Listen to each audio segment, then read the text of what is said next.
Hello అండి అందరికీ welcome to Padma Prasad vlogs. స్పైసీగా చనా దాల్ చేసుకొని తింటూ ఉంటే ఆహా భలే ఉంటుంది కదా. స్నాక్స్ బాక్స్లోకి పర్ఫెక్ట్ స్నాక్స్ అండి. ఈజీగా ఎలా చేసేసుకోవాలో నేను చూపించేనా. నేనైతే కనుక ఒక అర కేజీ దాకా పచ్చిశనగపప్పు తీసుకొని 1-2 సార్లు నీట్గా కడిగి కనీసం 3 గంటలు నానబెట్టుకుంటున్నాను. మీకు ఎంతవరకు చేసుకోవాలో అంతవరకు పప్పును తీసుకొని చక్కగా కడిగి ఇలా పప్పు మునిగేదాకా నీళ్లు పోసుకొని కనీసం 3 గంటలు నానబెట్టుకుంటే పప్పు పర్ఫెక్ట్‌గా నానుతుంది. పప్పు ఎక్కువ నానినా, తక్కువ నానినా కూడా ఆయిల్ పీల్చేస్తుంది. లేదా ఆయిల్‌లో పప్పు వేసిన పప్పు సరిగ్గా నానకపోతే పేలుతుందండి పప్పు. చక్కగా నేను మీకు చూపిస్తున్నాను చూడండి. మూత తీసి నేను 3 గంటల తర్వాత మీకు చూపిస్తున్నాను పప్పు ఎంత బాగా ఒదిగిందో.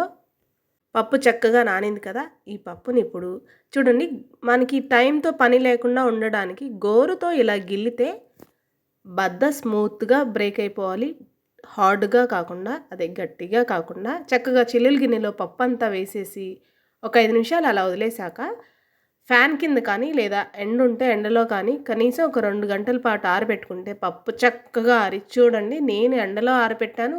ఒక గంటన్నర పాటు చేతికి ఇలా తడి ఎక్కడ అంటకూడదండి. పప్పు పొడి పొడిలాడుతూ ఉండాలి. చూడండి, నేను విరగదీసి మీకు పప్పు చూపిస్తున్నా. చక్కగా అలా విరిగిపోవాలి బద్ద. ఇప్పుడు ఫ్రై చేసుకోవడానికి చిన్న మూకుడు పెట్టుకుంటే మనకి ఎక్కువ ఆయిల్ కాకపెట్టుకునే అవకాశం ఉండదు కదా. సో అందుకని నేను చిన్న మూకుడు పెట్టుకొని కొంచెం ఆయిల్ వేసుకొని, నా దగ్గర ఇలాంటి స్టెయిన్ చేసుకునే గరిటె ఉందండి. మన దగ్గర ఇళ్ళల్లో చిల్లులు గిన్నెలు కూడా ఉంటాయి కదా అందరి ఇళ్ళల్లో. అదైనా కూడా పెట్టుకొని చక్కగా ఇలా మూకిటి పైన పెట్టుకొని ఆయిల్ బాగా వేడెక్కాక ఇలా కొంచెం కొంచెంగా వేసుకుంటూ వేయించుకుంటే ఆయిల్ కూడా ఎక్కువ పీల్చుకోదు. చక్కగా మనకి ఎక్కువ ఆయిల్ని మనం హీట్ చేసామన్న ఫీల్ కూడా ఉండదు. చక్కగా ఫ్రై చేసేసుకొని 2 నిమిషాలు స్టెయిన్ చేసుకుంటే సరిపోతుంది. ఇలా బబుల్స్ మీకు కనిపిస్తున్నాయి కదా. ఈ బబుల్స్ అన్నీ కంప్లీట్గా ఆగిపోయినాయి అంటే అర్థం పప్పు చక్కగా వేగినట్టు అండి.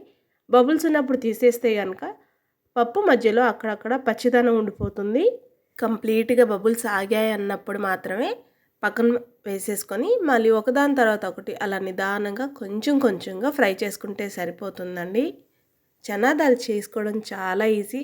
పిల్లలు లంచ్ బాక్సుల్లోకి నేనైతే కనుక సాంబారు, పప్పు లేదా కర్డ్ రైస్ వీటిలో నంచుకొని తినడానికి బాగా ఇష్టం అసలు నాకు. పిల్లలకు కూడా ఎప్పుడు ఇంట్లో చేసే రొటీన్ కాకుండా ఇలా కొంచెం డిఫరెంట్గా పెడితే చాలా ఇష్టంగా తింటారు. అఫ్కోర్స్ ఇది అంత హెల్దీ కాదు, అలానే అన్హెల్దీ అసలే కాదండి. ఇంట్లో చేసుకునేది కాబట్టి మనం బయట షాపుల్లో కొని వీటి మీద ఇళ్ళల్లో చేసి పెట్టేవి పిల్లలకే కాదు ఇంట్లో ఎవరైనా కూడా హెల్దీగానే ఉంటుందండి. చూడండి, చక్కగా ఫ్రై అయిపోయినాయి కదా. బబుల్స్ కూడా మీకు ఆగిపోయినాయి. నేను మీకు చూపిస్తున్నాను కదా. చక్కగా ఇప్పుడు మనం ఒక బౌల్లోకి ట్రాన్స్ఫర్ చేసుకుంటే సరిపోతుంది. ఇంకా దీన్ని వడపోసుకోవడానికి కానీ టిష్యూ పేపర్లు కానీ ఏమీ యూస్ చేయవసరం లేదండి. ఇలా ఒకదాని తర్వాత ఒకటి నిదానంగా వేయించుకోవడమే. మీలో ఎంతమందికి చిన్నప్పుడు తిన్నారు ఈ చనాదాలు మీకు ఏమైనా గుర్తుందా? నాతో కామెంట్ సెక్షన్లో తెలియజేయడం అస్సలు మర్చిపోవద్దు. నేను చిన్నప్పుడు ఈవినింగ్ ప్రైవేట్ నుండి అదే అండి ట్యూషన్ నుండి ఇంటికి వచ్చేసరికి మా నాన్నగారు చిన్ని పొట్లను తెచ్చి నా కోసం ఉంచేవారు. భలే ఇష్టంగా తినేదాన్ని. ఈ చనాదాలు పుణ్యం అంటూ మంచి జ్ఞాపకాలు అయితే భలే గుర్తొస్తున్నాయండి.